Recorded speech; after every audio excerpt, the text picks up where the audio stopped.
Aloha, this is Jason from Hawaiian Music, and we are going to answer today the top 3 questions about that video that we made so long ago about what did we call it? What to look for before buying your ukulele or something. I made it like 10 minutes at the end of a shift before picking up my son from Taekwondo. Just sort of quick threw it together and put up a video, and that's the one that got, I don't know how many hits it has now, 800 and something thousand. But we get a lot of questions, so here are 3 answers. First question that comes up is, how do you play that riff that you play? For example, at 2 minutes and 20 seconds or thereabouts, and a couple times throughout, I play a riff. And the riff is this. It starts off with a D7, which typically, I'll do it a couple different ways, but this is a nice way to voice a D7. And then a G7, and then a C, and then a A7, and then a different kind of a D7, and a G7, back to C. Then there are 2 ways to finish it off. One way is to go F, G7, C, which is a 4-5-1 finish, or sometimes I might finish it like this, B flat, B, C. So there's a lot that goes into that. When I play it at speed, it sounds something like this.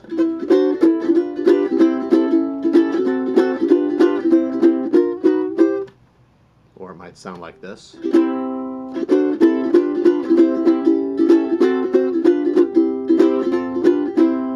Something along those lines. What that's from is that's a Hawaiian style chord progression. It's called a vamp, a hula vamp. It's what happens at the beginning of every hula song, pretty much. It's the reason why the music goes that way is because it's how the hula dancers know when to start their dance so that everything starts together. So there's a chord progression for that, and we actually have a chart in a ukulele book. If you are interested, we have a cool ukulele book, looks like that, Jason's ukulele book. You can download it from our website, or you can buy a hard copy on our website also if you wanted to. There's a chart that shows you in 4 different keys how to play that kind of a chord progression. And then there's some music theory pages after that that talk about things like why that is, why those chords work and why they work in different keys and how to know how to play that chord progression in any key. And there's strum diagrams in here. What was that? Strum 12, probably, that one there, hula vamp, that'll show you how to play, how to do this stuff, because it's different from what a lot of people see, evidently, on for lack of another term, I'll call it mainland ukulele. No disrespect. I came from the mainland too before I moved out to Maui 25 years ago. But that question comes up a lot. They're like, holy cow, what is that chord progression? And it's fun, huh? So the idea is a hula vamp, then a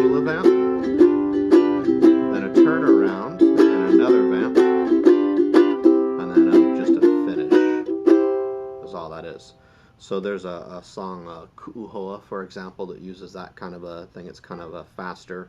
If you do the whole thing, it's kind of cool. It starts here with a C. This is a bar chord C.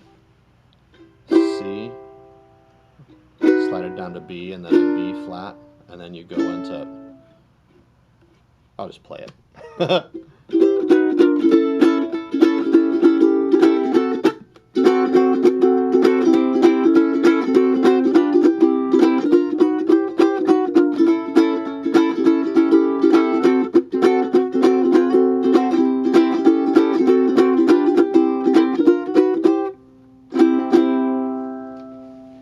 That's pretty cool, huh? So it's just putting that together in the flow of how it would go in a hula song. But it's a great way for testing ukulele to see, first of all, if the uke's in tune. If that sounds good, it's probably in tune. If it doesn't sound good, it's probably not in tune. And for demonstrating a ukulele for a riff, just a general Hawaiian riff that applies on all sorts of songs. But if you want more information about it, there's a lot of it in the book. Grab the book.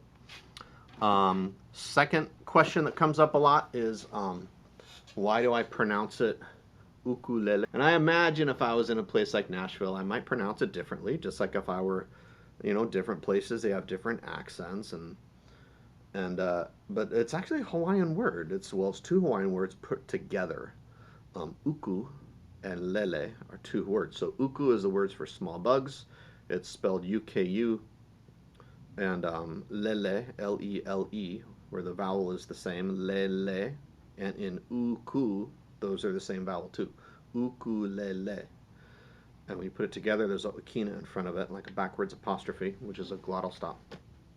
So ukulele, it means, uku is like fleas or small bugs, lice.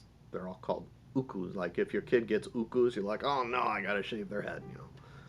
If it's a boy, if it's a girl, you know, wash it and comb it. And I don't know, you could do that with boys too.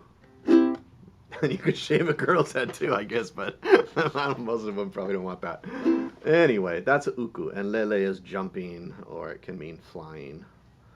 Depends on the context of the word, but ukulele essentially is jumping fleas.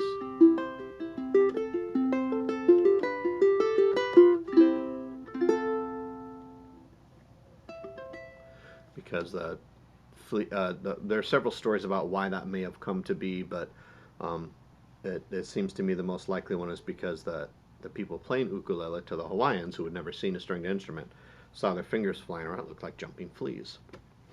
So it caught on. And it's easier to say than the long Portuguese word that preceded it, which is about this long and nobody can remember to pronounce it anymore. So ukulele caught on. So some people call it ukulele, like spell it UKE. And that's fine. If you do the one-syllable word, we call it a uke out here, as if there's a Y in front. But it's ukulele, and that's why we pronounce it that way, because I'm in Hawaii, and that's how we say a Hawaiian word in Hawaii. But if you want to call it a ukulele, you can call it anything you want. We can still be friends. Oh, the trolls of the internet. We spread aloha and hopefully make everybody happy as best we can. And the third question we get all the time is about sizes of ukulele. I make some quick recommendations in there. And do I ever play ukuleles that aren't tenor sized? Sure, this one here is not a tenor. This is a concert. This was one of my dad's ukes. And so I love this uke. It's not usually one I take out and play at a gig, because I probably would want to be playing a tenor, because it would fit me better. But I could have an awful lot of fun on this uke, and I could have an awful lot of fun on a soprano uke too. But mostly what I was describing in that video was ideal ukulele size for how to grow the fastest in terms of technique and playing skill. And if you get the optimally sized ukulele, it just makes sense. There's nothing mystical about it. You're gonna get the optimal result. Bicycles work kind of the same way. If you get the right size bicycle, it's a lot easier to learn how to ride. Could you learn, as an adult on a little child's bicycle, how to ride? Yeah, you probably could, but it would be awkward, and you wouldn't want to do it in a race or a competition, right? Unless you were optimally sized for that size bike and they didn't want that. Anyway, some people get bent out of shape because of my recommendation there.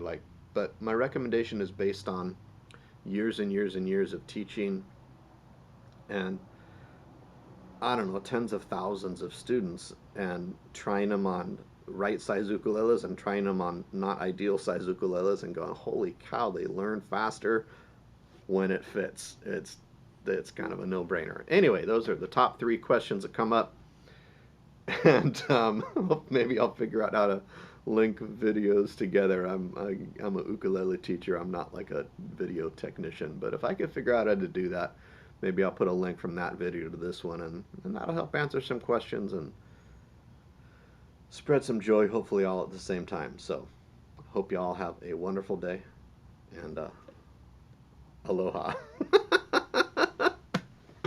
The fourth question is, why do I say y'all and aloha like within 10 seconds of each other? I don't know. It just comes out that way. All right, like this.